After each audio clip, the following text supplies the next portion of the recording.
안녕하십니까, 최 대표 TV입니다. 자, 우리가 이제 일생을 살면서 이직이라는 걸 굉장히 자주 하게 되는 건데요. 이직을 하게 되면 당연히 퇴사라는 절차를 거치게 되는데, 자, 우리가 평생을 살면서 뭐 이직을 하는 경우가 거의 평균적으로 7번 이렇게 된답니다. 10번 가까이 이제 회사를 그만두고 다시 들어가고를 반복하는데, 그럴 때마다 하게 되는 퇴사. 자, 우리가 퇴사할 때 꼭 알아야 하는 그 노동법, 이름하여 퇴사자에게 꼭 필요한 노무 상식 15가지에 대해서 제가 빠른 속도로 한번 핵심만 정리해서 말씀드리도록 하겠습니다. 자, 첫 번째입니다.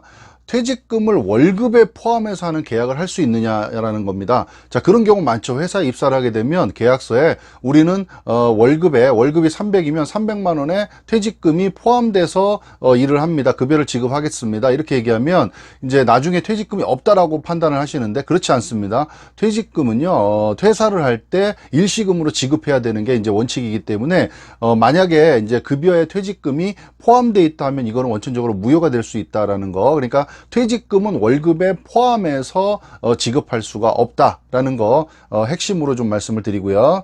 자, 두 번째는요, 근로자와 사업주가 임의적인 계약서 합의가 되느냐 이거예요. 자, 계약은요 임의적으로 할 수가 있겠죠. 사업주와 근로자가 어떤 내용을 임의적으로 계약을 할 수가 있겠지만, 그게 만약에 근로기준법에 위배된다, 노동법에 위배되는 사항을 서로가 임의적으로 합의를 해서 계약을 했다, 이거는 원천적으로 무효가 될 수 있다라는 겁니다. 앞에서 말씀드렸던 거 비슷하죠. 우리는 퇴직금을 뭐 월급에 산입해서 주기로 했습니다. 이게 노동법에 위반이 되는 사항이니까 이거는 원천적으로 무효가 될 수 있다, 이렇게 이해하시면 될 것 같습니다. 자, 그 다음에 세 번째는요, 이제 퇴사 시에 우리가 챙겨야 될 게 또 뭐가 있냐면 주휴수당. 주휴수당을 우리가 받았나 못 받았나. 그러면 주휴수당은 모든 직원에게 다 지급을 하나요? 그렇진 않죠. 주휴수당은 일주일에 15시간 이상 되는 근로를 한 직원에게 지급을 하고요. 그 다음에 그 일주일 동안 소정근로 시간을 개근을 해야 되고요. 그 다음에 다음 주에도 근무할 예정이 되어 있어야지만 주휴수당을 지급한다는 겁니다. 그래서 주휴수당을 모든 직원에게 다 지급합니다. 이거는 틀린 얘기가 되겠죠. 자, 그 다음에 네 번째는요, 연차 휴가를 미사용했을 때 수당으로 받을 수 있나요? 라는 겁니다. 이건 당연하죠. 연차 휴가는 이제 1년간 80% 이상 출근을 하면 15일의 연차 휴가가 나오죠. 이건 상시 근로자 5인 이상 사업장을 기준으로 했을 때, 만약 15일의 연차 휴가를 내가 1년간 사용을 못하게 되면, 이제 소멸이 되는 건데, 그때 이제 수당으로 지급을 받을 수 있다라는 거고요. 그 다음에 이제 여기서 한 가지 더 팁은요, 1년차 미만에, 원래 이제 1년차 미만은 입사하고 나서 한 달에 하나씩 개근을 하게 되면 생기는데, 그 11개가 생기잖아요. 그래서 그 11개에 대해서는 입사하고 나서 1년 안에 사용을 해야 된다.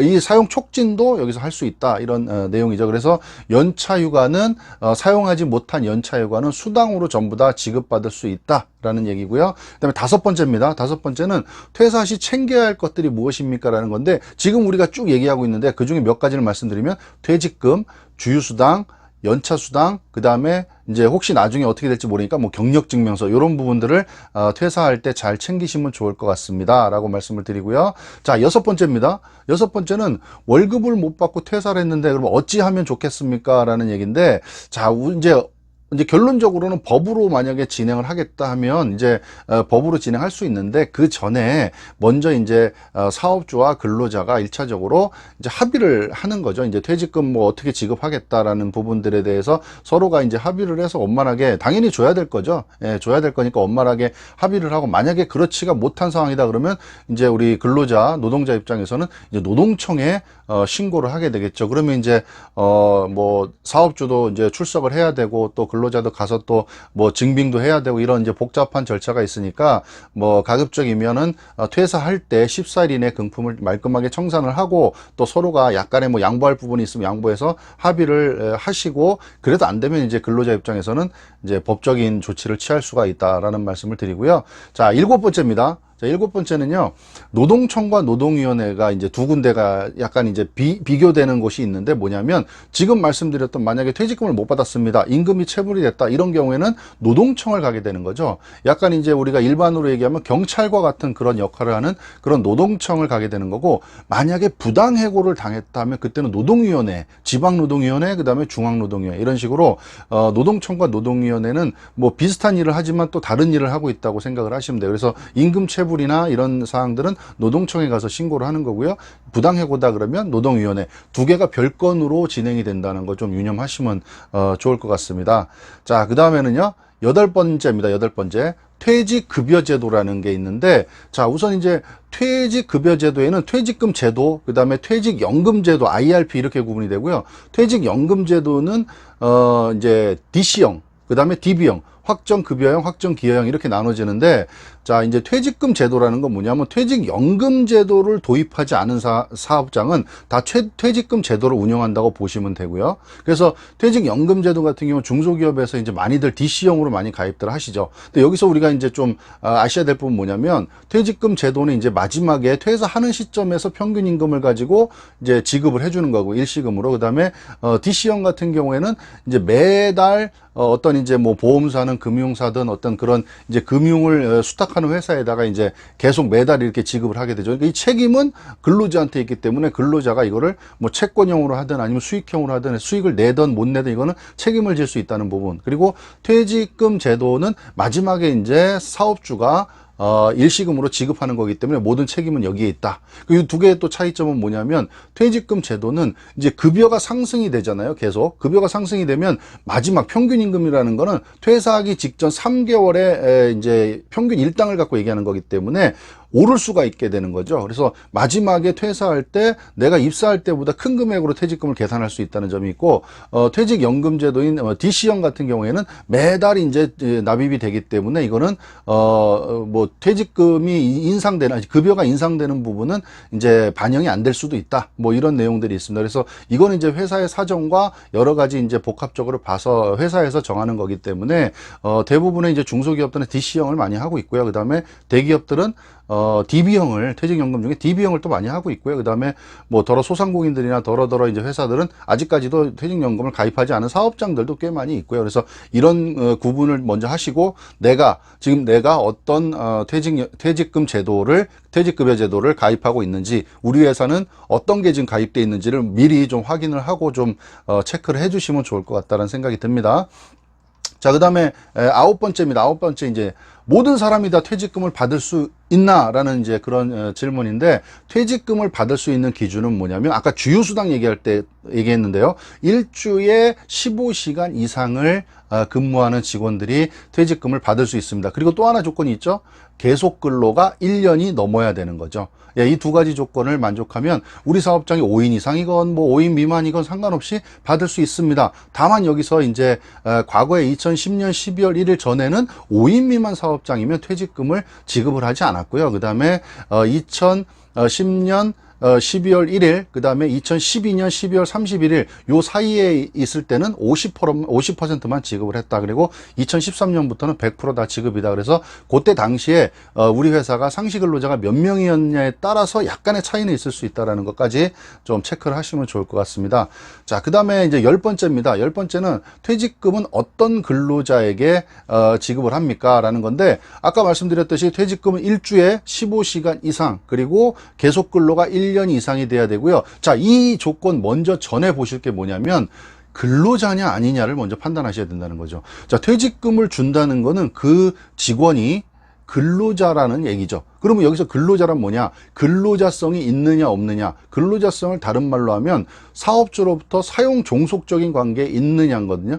근데 사용 종속적인 관계는 좀 더 쉬운 말로 하면 지휘 감독, 지시 감독을 받고 있느냐 없느냐, 이게 기준인 겁니다.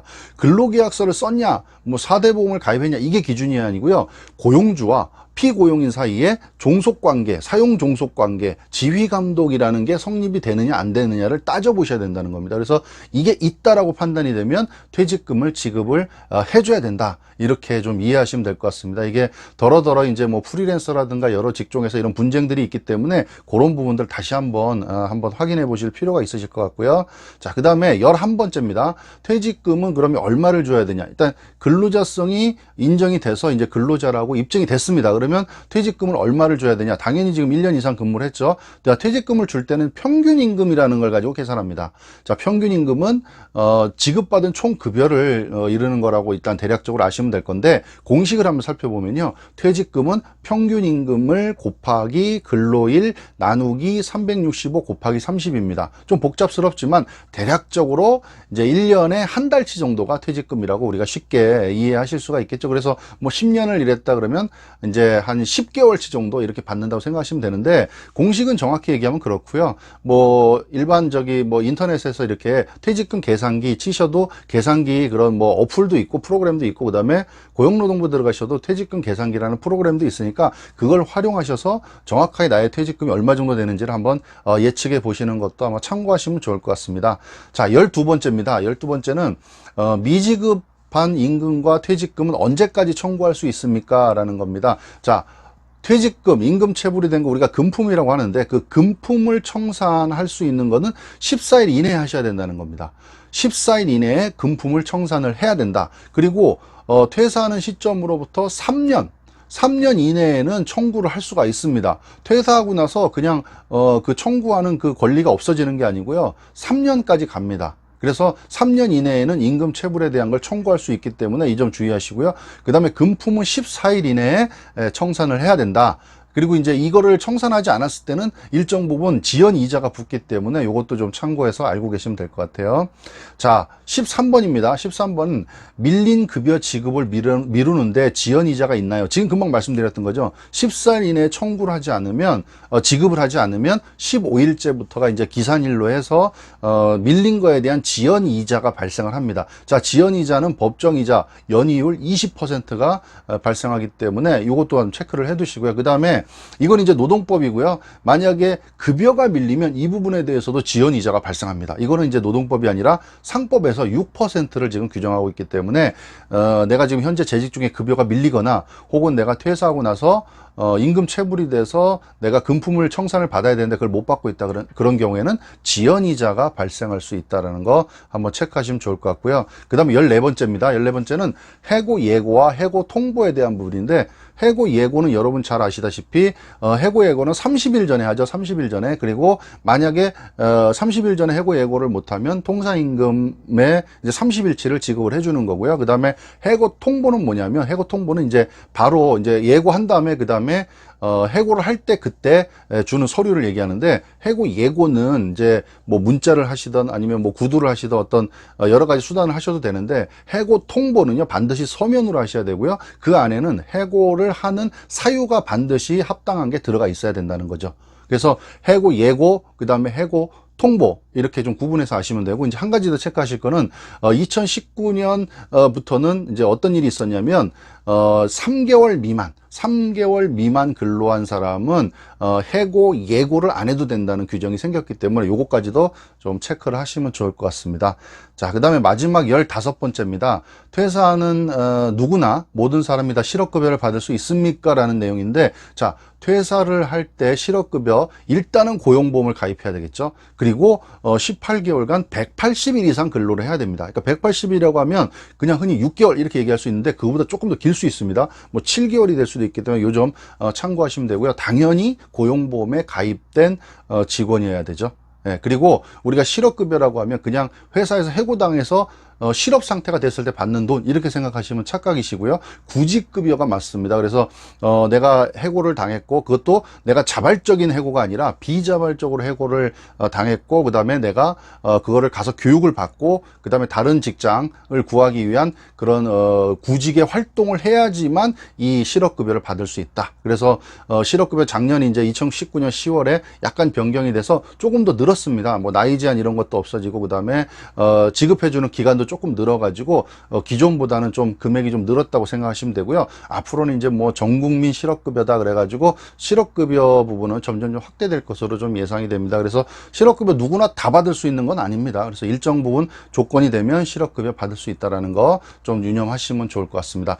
자, 지금까지 좀 제가 말을 좀 빠르게 숨가쁘게 지금 1번부터 15가지를 좀 말씀을 드렸는데요. 최대한 좀 빠른 시간, 짧은 시간 안에 핵심적인 부분만 말씀드리려고 하다 보니까 막 말이 빠르게 좀 진행이 됐는데, 어쨌든 퇴사, 우리가 일생을 살다 보면 퇴사와 입사를 반복을 하게 되는데, 이 퇴사할 때 이런 부분들 좀 챙기셔라. 그리고 꼭 퇴사할 시점이 아니더라도요, 평상시에 이런 부분들을 좀 미리미리 체크를 해 두시고, 내가 지금 어떤 상황에 놓여 있는지를 좀 아시면 나중에 퇴사하는 시점이 됐을 때 내 권리를 찾을 수 있다. 우리 흔히 그런 말 많이 하죠. 권리 위에 잠자는 자는 보호받지 못합니다. 그냥 법으로, 노동법으로 돼 있으니까 무조건 이거는 나한테 줄 거야, 혜택이 올 거야, 이렇게 생각하시면 안 되고요. 내 거는 내가 미리미리 좀 챙겨놓고, 아, 이럴 때는 이렇게 대처해야 되는구나 라고 좀 알고 계셔야지만 그 권리를 충분히 찾으실 수 있다는 거 말씀을 드리면서, 오늘은 퇴사 시에 꼭 챙겨야 되는 노무 상식 15가지에 대해서 좀 빠르게 요약해서 정리를 좀 해드렸습니다. 감사합니다.